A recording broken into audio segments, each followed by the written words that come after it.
Student কেমন আছো? I hope প্রত্যেকে শুধু ভালো না, ভীষণ ভালো আছো। স্ক্রিনের ওপর একটা প্রশ্ন দেখা যাচ্ছে, তাই না? সো প্রশ্নটা কি সেটা আগে আমরা মন দিয়ে পড়বো, বুঝবো, তারপর অঙ্কটা করব। কি বলেছে দেখো, তিনতলা বাড়ির ছাদ থেকে মাটিতে পড়ে থাকা বাক্সকে যত কোণে দেখলে বাড়ির উচ্চতা ও বাড়ি থেকে বাক্সটির দূরত্ব সমান হয় তা হলো। বুঝতে পেরেছো কিছুটা? ধরো এখান থেকে এই হচ্ছে মাটি, এখান পর্যন্ত হচ্ছে তিনতলা ছাদ, ঠিক আছে? এটা কতটা? এক্স। বোঝা গেল? আবার একটা বাক্স পড়ে আছে এখানে, ঠিক আছে? এখান থেকেই বাড়ির এই যে গোড়া পর্যন্ত, বাড়ির পাদদেশ পর্যন্ত এই ডিস্টেন্সটা কতটা? এক্সই বলে দিয়েছে।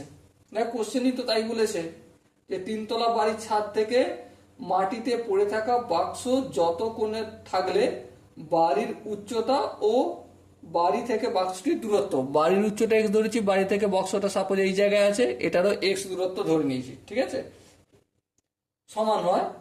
তাহলে কোনটার মান আমাকে বের করতে হবে। কোনটার মান মানে এই এখান থেকে এখানের এই কোণটার ভ্যালু বের করলেই আমার আনসার হয়ে যাবে।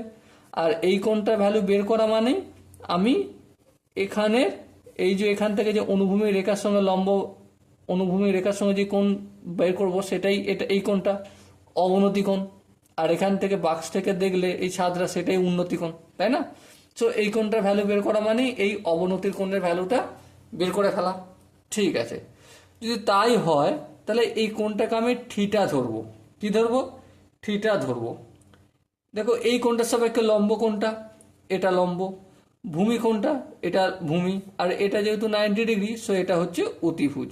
ঠিক আছে, তা লম্ব বাই ভূমি, লম্ব মানে এক্স বাই এক্স, লম্ব ভূমি, লম্ব বাই ভূমি কি হয়? Tan theta.